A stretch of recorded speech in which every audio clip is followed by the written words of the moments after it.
muitas delas têm potencial terapêutico. E muitas vezes elas mesmas não estão sendo pesquisadas da maneira que poderiam por conta de muitas restrições do papel político, do papel social que elas exercem ao longo da história. Os opioides, né, elas atuam os receptores opioides no cérebro, imitam os efeitos da morfina e de outros analgésicos naturais, né, então geralmente alívio da dor, mas tem um potencial alto de abuso, de dependência. Então ela pode trazer até uma certa sensação de sedação, relaxamento, mas existe esse risco de depressão respiratória em doses mais altas. E a gente tem tipos naturais, semissintéticos e sintéticos. Os naturais é a morfina e a codeína, que tem um papel. Codeína, depois dos analgésicos comuns e anti-inflamatórios, é o nível mais baixo que tem ali de alívio de dor. A morfina é um nível já bem maior, como se codeína fosse menos 10, morfina fosse o 1, e aí fosse subindo, né, para essas formas semissintéticas.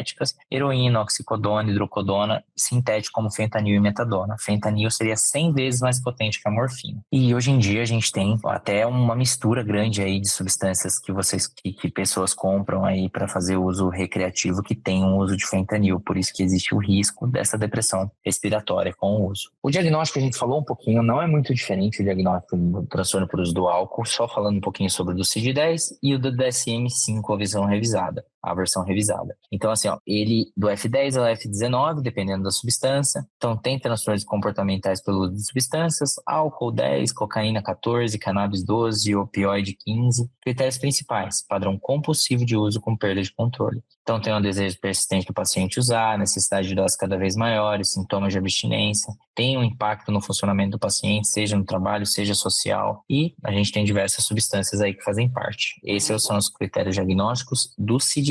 E aí o DSM, que é o manual que a gente mais usa na psiquiatria, eu conversei um pouquinho com vocês da última vez. Então são 11 critérios diagnósticos, só que tem 4 que são mais importantes que a gente pode pensar só neles. Então assim, fissura, que é o desejo, necessidade intenso de usar a droga, a tolerância, que é a necessidade de doses cada vez maiores da droga para obter o efeito desejado, a abstinência, que são os sintomas ao parar, e basicamente todos os outros é a importância que a droga ocupa na vida da pessoa, ou seja, que é o tempo gasto, efeitos negativos na vida social e profissional. Então, pensam nesses 4 fatores para a gente poder pensar no nível da dependência da pessoa, tá bom? A tolerância, a abstinência, a fissura e a importância que a droga ocupa na vida da pessoa. Então, não sei se estou indo muito rápido, porque é muita substância, tá bom? Tipo, a gente falar em uma aula só de todas essas substâncias é um pouquinho difícil, mas a gente vai indo, qualquer dúvida, vocês podem ir perguntando. E aí, o diagnóstico, quando tem 6 ou mais critérios desses 11, a dependência é grave, 4 ou 5 é moderada e 2 ou 3 a dependência é leve. Vou deixar bem rápido e vou falar rápido também sobre a questão de encaminhar para o psiquiatra, né? Então, assim, só para deixar bem claro sobre esse uso de substância quando grave, transtorno grave em mulheres lactantes ou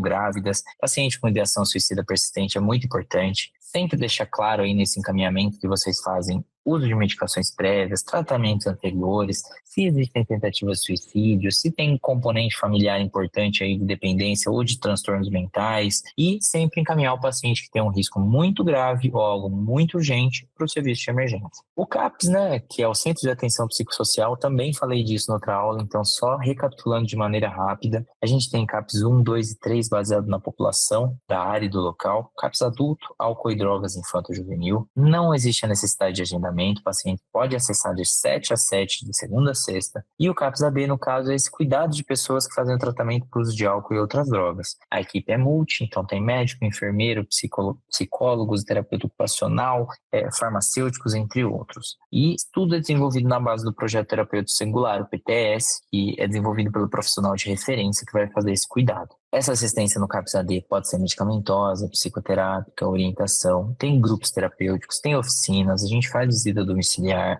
tem grupos de família, tem atividades para integrar o paciente à comunidade. Dependendo do CAPS-AD, é feita essa desintoxicação, geralmente é o CAPS-AD3 que tem o potencial de fazer essa internação em um período curto para essa desintoxicação, e fornecimento de refeição também, pacientes que participam de ambiência, né? Então existe essa possibilidade também como uma forma do cuidado. E também falei disso na outra aula, eu sei, mas só voltando a falar, porque acontece da mesma forma com que o álcool age no nosso cérebro, que é a neurobiologia da dependência. É chato, mas é importante. São essas 3 principais áreas, que é o córtex pré-frontal, o núcleo accumbens e a área tegmental ventral. E principalmente modular a motivação, prazer e aprendizado. Então, principalmente a dopamina vai ser um dos principais neurotransmissores, vai causar sensação de prazer e motivação, essa liberação de dopamina no núcleo accumbens é associada a essa recompensa. Ele pensa assim, ó, vou liberar essa dopamina e vai ter mais alguma coisa aí para mim. A serotonina, ela regula o humor, a percepção do prazer e vai influenciar o comportamento dependente. E o GABA e o glutamato têm papéis opostos de atividade excitatória e inibitória, e eles afetam a plasticidade do neurônio, o quanto o neurônio vai se moldar a essa atividade que ele está sendo proposto. E a dependência, né, por conta do aumento da liberação de dopamina no sistema de recompensa, pelo uso de substâncias, álcool, nicotina, né,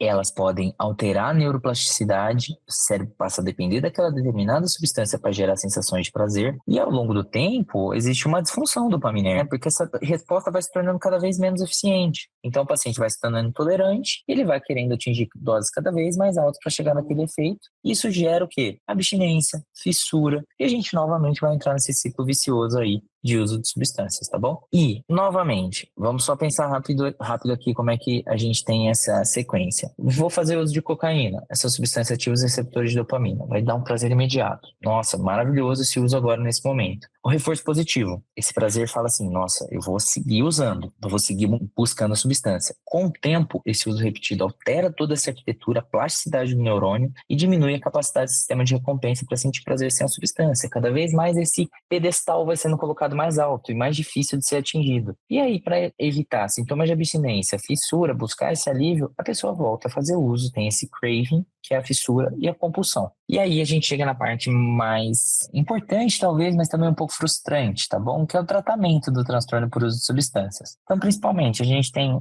as questões comportamentais, né? Seria o grupo de ajuda mútua. No caso do uso da substância, a gente tem narcóticos anônimos, do álcool, os alcoólicos anônimos. Fornece o suporte emocional, psicológico, os pacientes compartilham experiências, né? Passaram por momentos semelhantes de vida e passaram por coisas parecidas, então eles podem se ajudar dessa forma, né? Então é ajuda mútua. Eu te ajudo, você me ajuda também. Essa entrevista motivacional também, né? A forma com que você vai tentar entrar em contato com o paciente para tentar ajudá-lo na questão de diminuir o uso ou a se abster do uso de substâncias. Então, principalmente, ser empático, não julgar, né? Tentar desenvolver essa questão entre comportamento, né, e valores, reforçar que ele pode ser suficiente, né, não precisa de substância para viver, de acreditar na mudança, você ter uma reflexão ativa, uma escuta também reflexiva, poder dar condições para o paciente encarar essa dependência, esse transtorno que ele vem apresentando, né, e poder ter a ideia de como também ele pode melhorar.